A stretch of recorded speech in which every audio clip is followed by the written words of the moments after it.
Howdy howdy, it's History with Stevens. Steven. History with Stevens. Steven. We the people of the United States, in order to form a more perfect union, establish justice, ensure domestic tranquility, provide for the common defense, promote the general welfare, and secure the blessings of liberty to ourselves and our posterity, do ordain and establish this Constitution for the United States. Welcome back. This is episode 9 of History with Stevens, and this episode is going to be about the Constitution. The guiding question for this chapter is, how has the Constitution created a more perfect union? In other words, how did the Constitution improve the country? Make sure you can answer this question with specific examples by the end of the chapter.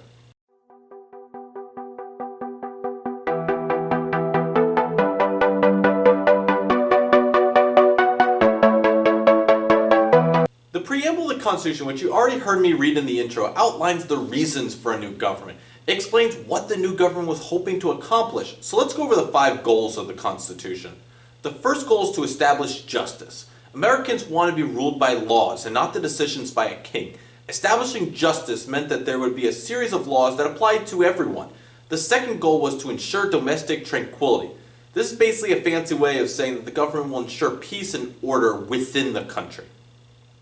The third goal was to provide for the common defense. In other words, this means the national government is responsible for protecting the nation against foreign enemies. The fourth goal was to promote the general welfare. This meant that the government could support an economy and society where everyone can prosper. The last goal was to secure the blessings of liberty to ourselves and our posterity. The founders wanted to make sure that the freedoms won after the revolution would be preserved for later generations. Now that we went over the goals of the new government, let's go over the structure of the new government.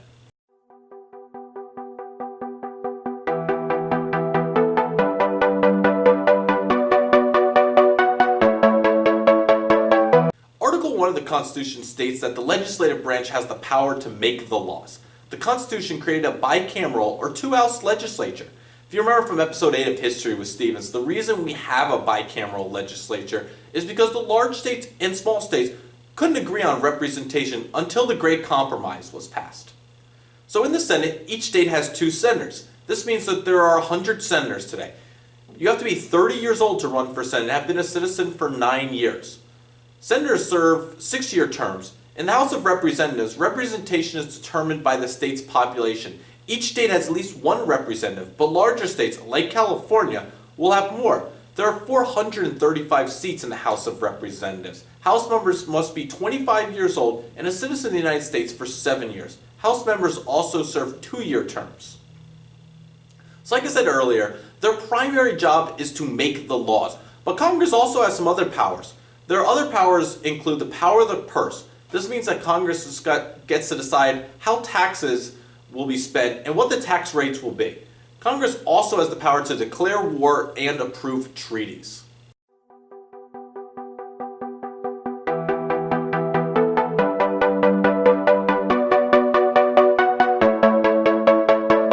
Article 2 of the Constitution talks about the president, how the president is elected, the powers they hold, and how a president can be removed from office. So when it comes to electing the president, the founders were skeptical of allowing people to elect the president directly, so they decided to create the Electoral College and have a group of electors to choose the president. Each state was given the same number of electors as it had representatives and senators. The president would serve a 4-year term and then would have to run for re-election. After the 22nd Amendment was passed, a president can only be re-elected once. The only president who's ever been elected more than twice was Franklin Roosevelt. He won 4 elections before he eventually died while in office.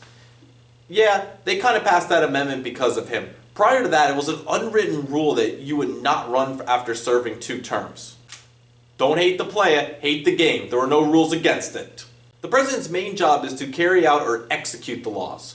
The president is also the commander-in-chief, meaning that they are the head of the country's military. The president also makes treaties, nominates judges, and ambassadors.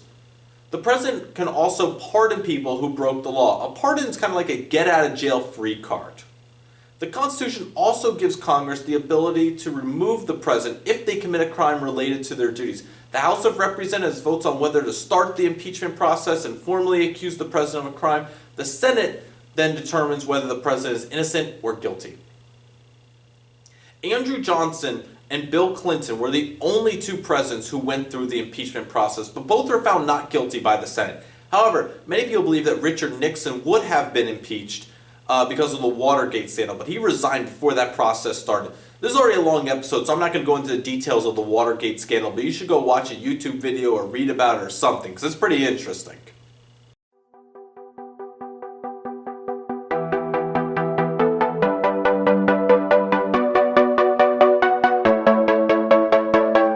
The judicial branch includes the federal courts. There are three major courts in the federal court system. Federal cases are first heard in district courts. If the citizens don't feel as if the federal courts were fair to them, they can appeal their cases to an appellate court. An appellate court can only determine whether the original trial was fair or legal.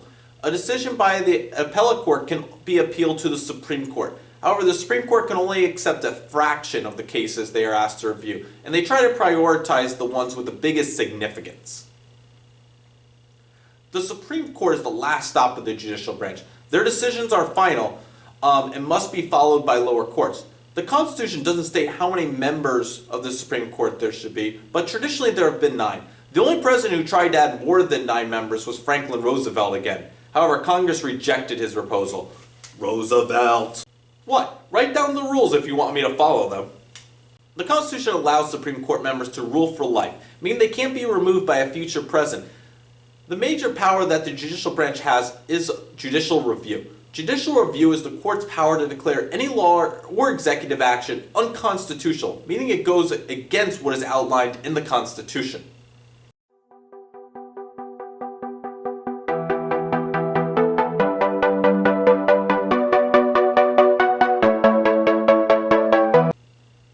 If you've watched previous episodes, you'll remember that the framers were very concerned about giving too much power to the federal government, so they hoped to divide power between the 3 branches of government. They also wanted to make sure each branch would be able to check the power of the other branches. Check and balance. Checks and balances. Anyways, let's look at how the different branches check the power of the other branches.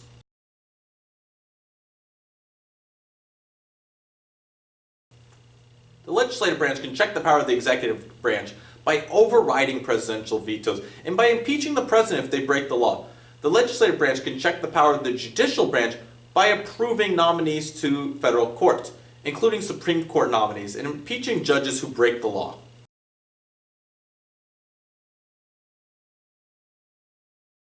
The executive branch can check the power of the legislative branch by vetoing bills that the legislative branch passes. The executive branch can check the power of the judicial branch by nominating or picking federal judges, including Supreme Court nominees.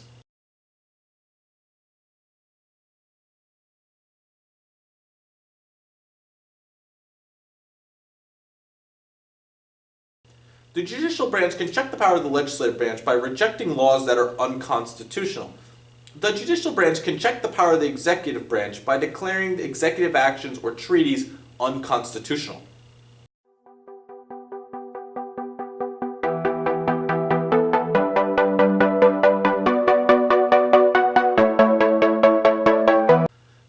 Knew that the Constitution would change over time, and they wanted the living to be able to make changes. However, they also wanted a government to be stable, so they decided to make it very difficult to amend the Constitution. You can propose an amendment to the Constitution with the 2/3 vote of Congress, or by having 2/3 of the state legislatures call for a national convention, and that's just to propose an amendment. In order to get that ratified, you need the approval of 3/4 of the state legislatures or 3/4 of the state conventions. Because of this difficulty, only 27 amendments have ever been made, and the first 2 were ratified within 3.5 years of the Constitution being ratified. On top of that, the 13th, 14th, and 15th amendments were only made in the aftermath of a civil war. Some amendments changed how public officials were elected. Others guaranteed the rights of certain groups of Americans. For example, the 13th Amendment abolished slavery, the 19th Amendment gave women the right to vote, and the 26th Amendment lowered the voting age from 21 to 18. And that's going to conclude this episode of History with Stevens. Make sure you like, subscribe, share, leave a comment in the comments. Peace!